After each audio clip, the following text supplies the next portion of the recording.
She announced, "Ha. My lawyer says you owe me alimony." Confidently, I said, "Read again." When her lawyer realized she'd been married before and never divorced, the alimony conversation turned into. I, 36 male, was sitting in my lawyer's office when Gina, 33, strutted in with her attorney, practically glowing with confidence. We'd been separated for 4 months and this was our second settlement meeting. The first one hadn't gone her way.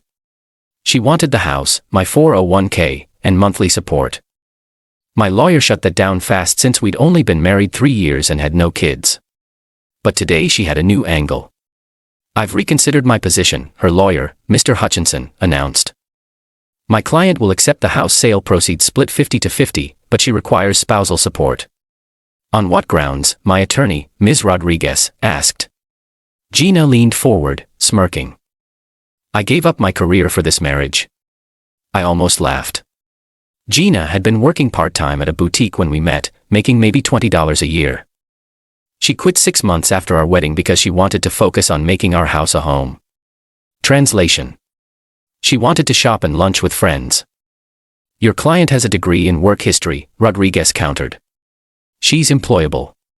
"She's been out of work for over 2 years, Hutchinson said. "Standard spousal support applies." That's when Gina couldn't contain herself anymore. "Ha. My lawyer says you owe me alimony." She was practically bouncing in her seat. 2 years minimum, maybe 3. I stayed calm. "Read again." "Read what again?" She snapped. "Your paperwork." "All of it." Rodriguez slid a folder across the table. Hutchinson opened it, confused. Then his face changed. Ms. Gina, we need to speak privately." "What?" "No. We're winning. Tell him about the alimony calculations. Now, please." They stepped out. I could hear muffled voices through the door. Gina's getting louder and higher. When they came back, Hutchinson looked like he'd swallowed a lemon. "We need to postpone this meeting," he said. "Why?" Gina demanded. "Just tell him he owes me money," Rodriguez spoke up. "Because according to the marriage records we've obtained, you were married in 2014 to a Terrence Wilkins. There's no divorce decree on file." The color drained from Gina's face. "That's not. We broke up years ago." "Breaking up isn't divorcing," I said quietly.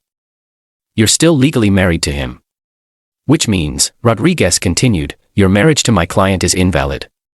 You can't claim alimony from a marriage that doesn't legally exist."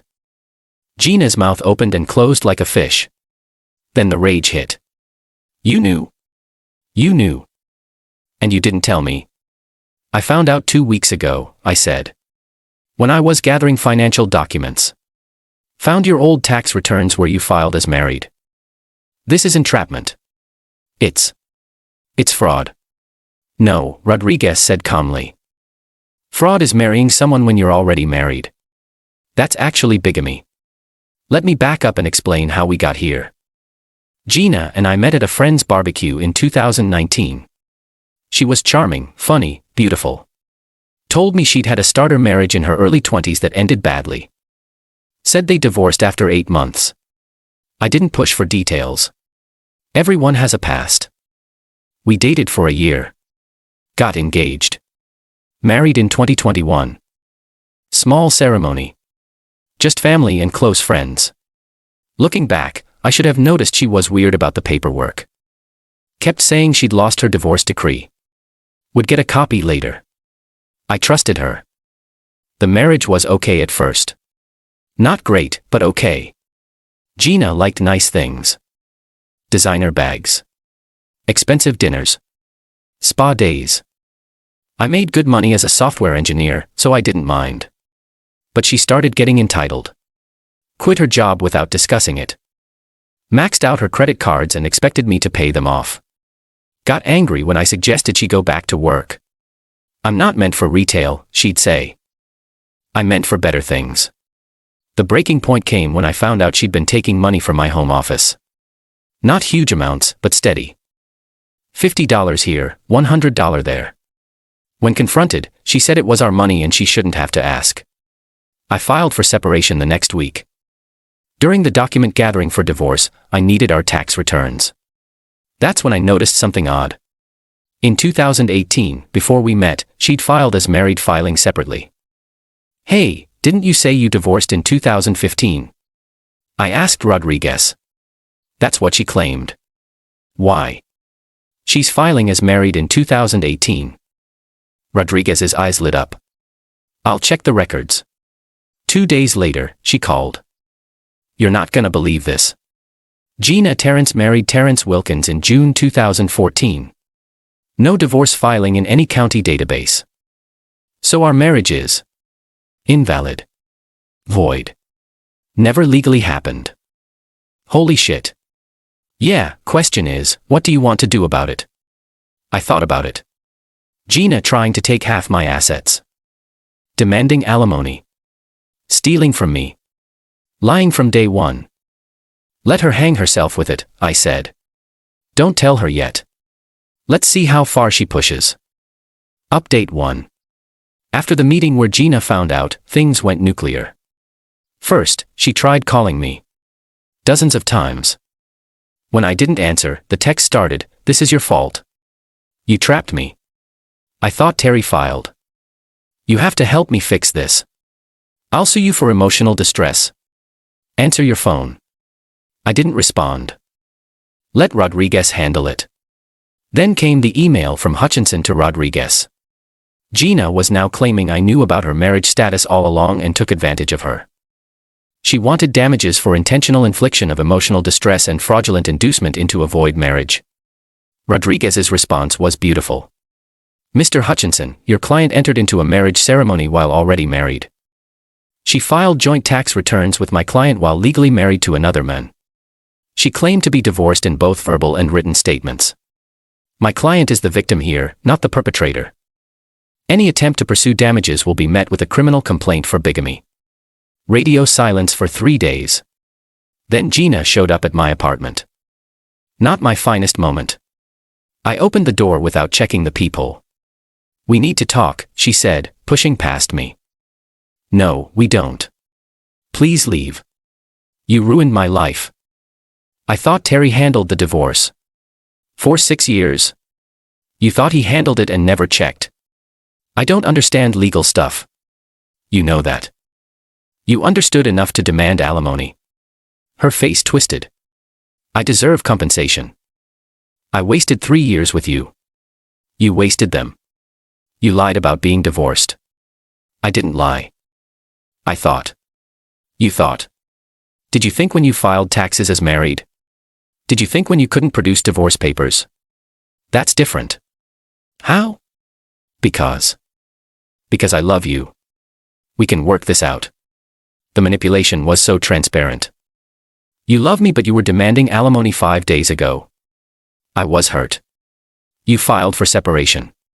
Because you were stealing from me. I wasn't stealing. I was taking what was mine. Nothing was yours. We were never legally married. That's when she lost it completely. Started grabbing things. A vase. Picture frames. Anything she could claim as hers. These are wedding gifts. They're mine. From a wedding that wasn't legal. Put them down. Make me. I called 911. I need police assistance. My ex is in my apartment refusing to leave.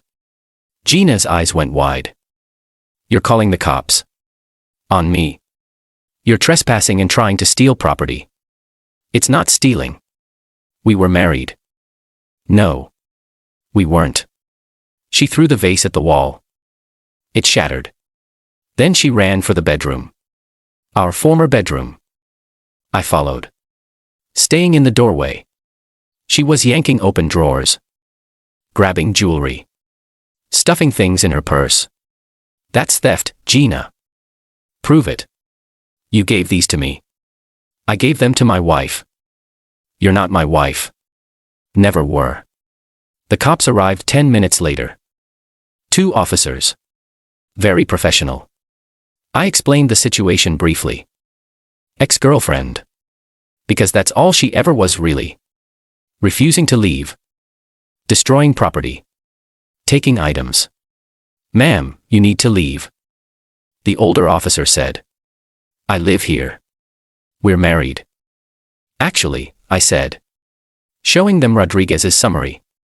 We're not. She was already married. The officers read it. Looked at each other. Looked at Gina. Ma'am, let's go. This is false arrest. I want a lawyer. You're not under arrest. Yet. But you need to leave. They escorted her out. I filed a police report for the vase and made a list of what she took. Small stuff, mostly.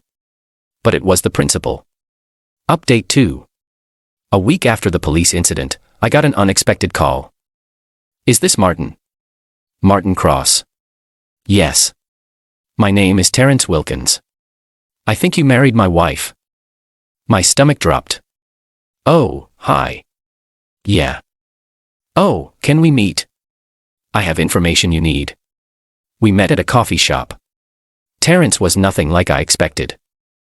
Mid-40s, graying temples, wearing a suit. Looked exhausted. So, he said after we sat down. Gina. Yeah. How much did she take you for? She's trying for alimony and half my assets. But since your marriage? Oh, I know. My lawyer explained. That's why I'm here. He pulled out a folder. Thought you might want to see these. Court documents. Lots of them.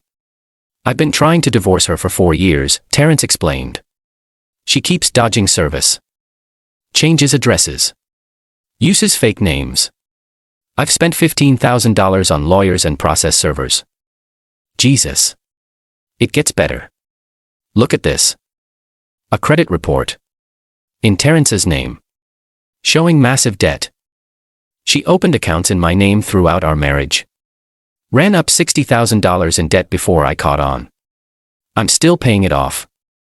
And you couldn't divorce her because can't serve papers to someone you can't find. She was good at disappearing. Until now. He smiled grimly. My lawyer is very interested in your lawyer's contact info. Why help me though? Because she did the same thing to me.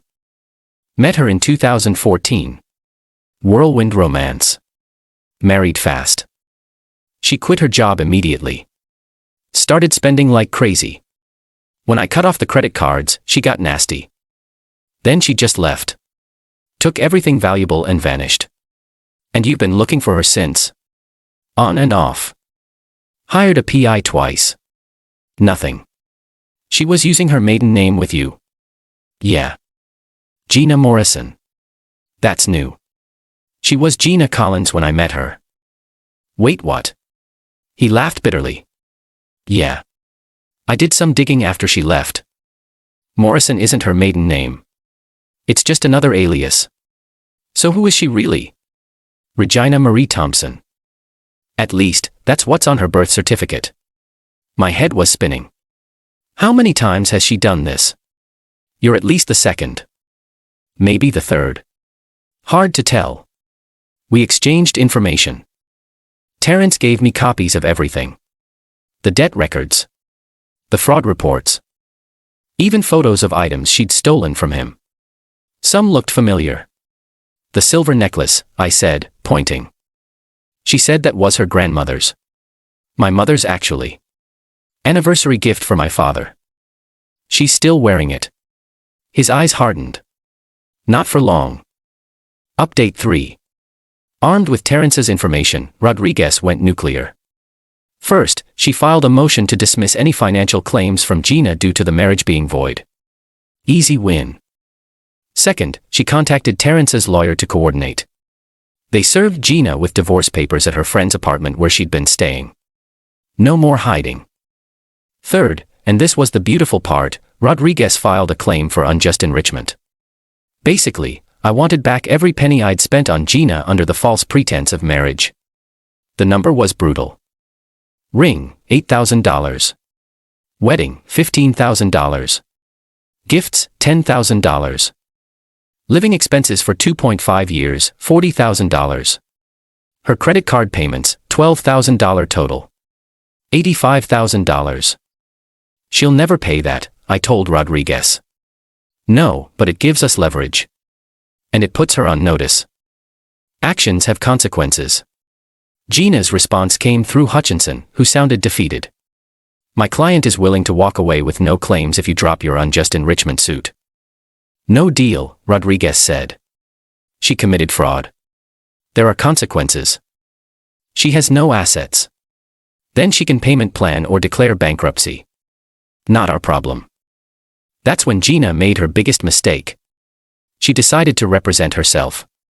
She filed a handwritten motion claiming, 1.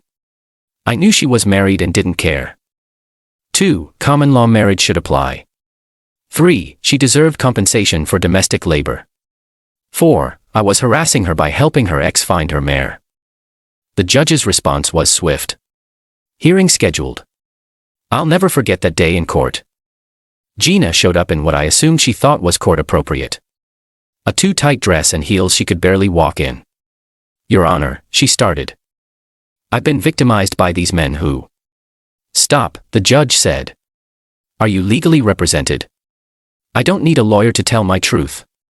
I strongly advise you to get counsel. Why? So they can take more of my money. The judge sighed. Very well.